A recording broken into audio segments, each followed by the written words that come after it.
수도권도 확진자가 급증해서 역대 최다 확진 기록을 갈아치웠습니다. 노량진 수산시장에서는 올해 세 번째 집단 감염이 발생해서 누적 확진자가 70명을 넘어섰고 요양병원과 유치원, 초등학교 등에서도 확산세가 이어지고 있습니다. 현장에 나가는 취재기자 연결합니다. 박기환 기자. 네, 노량진 수산시장에 나와 있습니다. 네, 노량진 수산시장에서 또 집단 감염이 발생했다고요? 네, 그렇습니다. 이곳은 사람들이 붐비지 않는 평일 시간이기도 하지만 유독 더 썰렁한데요. 경매장을 중심으로 집단 감염이 발생하면서 일부 직원들이 직무에서 배제돼 출근하지 못했기 때문입니다. 여기에 감염 소식을 들은 손님들의 발길도 뚝 끊겼는데요. 첫 확진자가 나온 건 지난 20일입니다. 이후 어제까지 모두 72명이 감염된 것으로 확인됐습니다. 지난 4월과 8월에 이어 올해 들어서만 세 번째 집단 감염입니다. 직접 만나본 판매장 상인들은 주말마다 유독 외부인들이 경매장으로 몰려들었는데도 제대로 관리되지 않았다고 지적했습니다.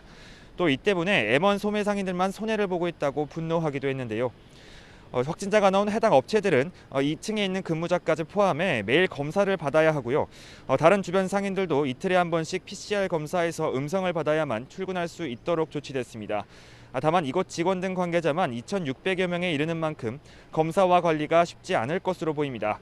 방역당국은 지난 13일부터 어제까지 이곳을 방문한 사람들도 반드시 검사를 받아달라고 당부했습니다.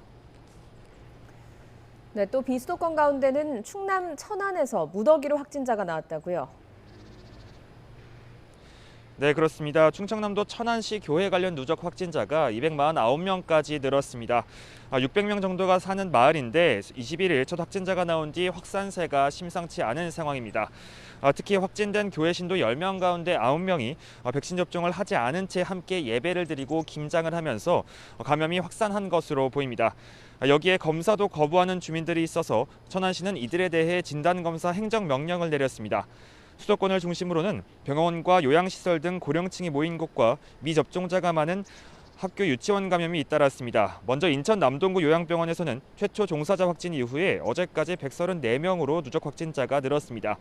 여기에 서울 강동구에 있는 대형 병원에서는 지난 10일 첫 확진 이후 꾸준히 확산하면서 보호자와 가족까지 189명이 감염됐습니다. 이 밖에 경기도 광주시 어린이집, 부천시 초등학교에서도 아이들과 교사를 포함해 각각 26명이 확진 판정을 받았습니다. 무엇보다 고령층 확진자가 집중되어 있는 만큼 위중증 환자도 덩달아 늘고 있는 양상입니다. 지금까지 서울 노량진 수산시장에서 YTN 박견입니다.